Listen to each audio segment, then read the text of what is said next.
The difference between Alzheimer's and dementia is Alzheimer's really has to do with memory loss. It's all about that.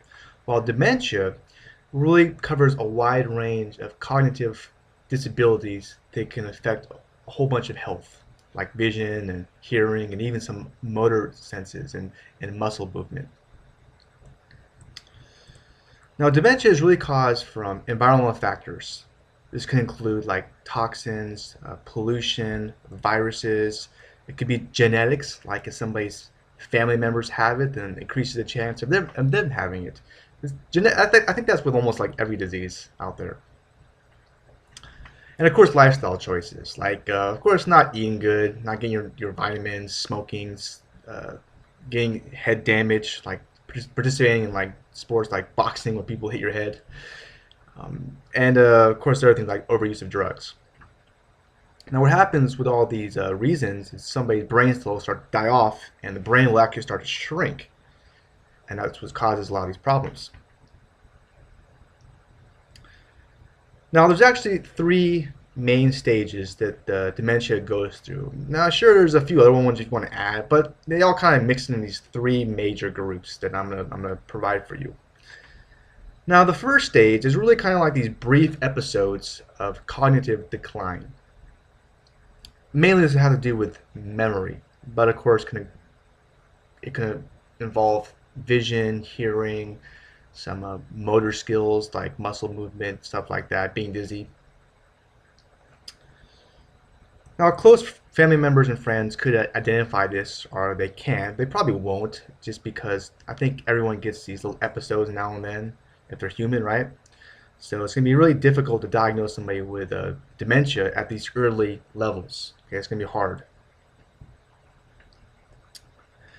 Now, of course, in the first stage, these episodes will come and go, but they're not going to be permanent.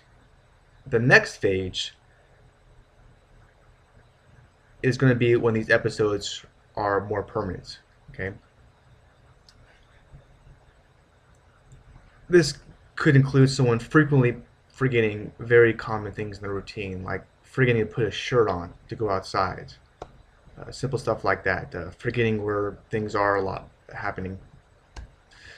Vision loss, hearing loss more frequently, loss to muscle movement, coordination.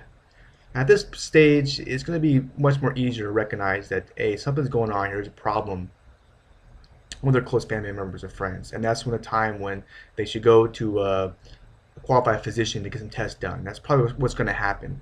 And that's when it's going to confirm the fact that they have dementia. Now, the third stage, the last one, it involves a lot more of a loss of the physical body if it hasn't occurred already. Now, the mind really controls the body, so if the mind goes, well, you know what happens. A person can actually lose an entire side of their body, be the right side or left side. They can be unable to move and have muscle spasms. Now, regrettably, there's no real cure for this condition, okay? The best that modern science can do is help somebody just cope with this condition and just deal with it and live on. Now, it's really sad to see somebody you know go through this, just get weaker and weaker and just forget everything, don't even know who you are, right? But I think it's really good to look at the positives of everything. This person is still alive. They can still enjoy and have a lot of fun out there and actually can provide enjoyment to others. So just focus on the positives. And of course, there's many things someone can do to reduce their whole risk of coming down with this problem. For starters, if people have a head trauma, they're way more at risk for this. So this means protecting your head. Don't participate in a lot of sports where a lot of head injuries can occur. And of course, wear a helmet. You ride a bicycle and stuff. Also, you can do common stuff like you probably already know, like exercise more, don't smoke cigarettes, don't drink a bunch. You could take a multivitamin that has a bunch of nutrients, so you're not deficient in anything. And of course, you could take some herbs, which actually can really help with your mind.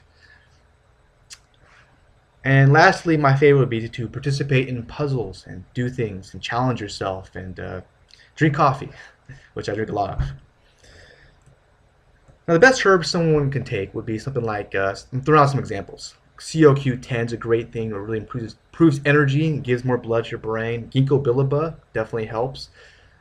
Ginger as well. Garlic's great. And of course, I can't forget about omega-3 healthy fats, which are just wonderful. Dr. Oz thinks it's like a miracle uh, supplement.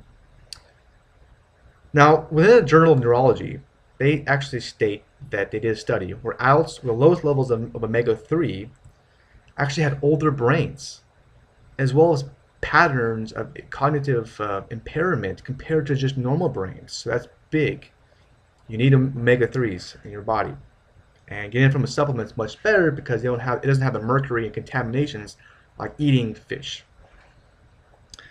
Now, unfortunately, shopping for supplements can be like walking through a minefield because you get all these products that all say the same thing, and they're different. And a lot of government agencies like the FDA, they don't really regulate these products. So some of them can do you more harm than good. To give you an example of this, in the last 8 years, the FDA in the United States, they actually recalled 237 supplements for harming people. What's even worse is that 110 supplements that were actually known to be harmful were left on store shelves to be sold to people that didn't even know about it. So you really have to protect yourself. And due to this, I actually wrote a free guide all about the whole process of buying these supplement products. It goes over what someone should look for, how to identify a good product it's going to be good for you, it's a good deal, rather than a risky product that's probably going to harm you and it's bad and stay away from. It goes over various herbal remedies someone should really be considering, and herbs are, of course, are a waste of money and harm you. It talks about what you should take for certain conditions, the roles of government agencies, dosage amounts, even a lot more stuff. The best part is completely free. So you can get a lot of information just for a couple minutes of your time.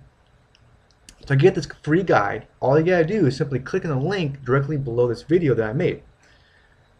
I hope to help a few people out there. I really appreciate your time. Thank you so much for watching and listening to this. And take care of yourself, okay? Take care. Bye.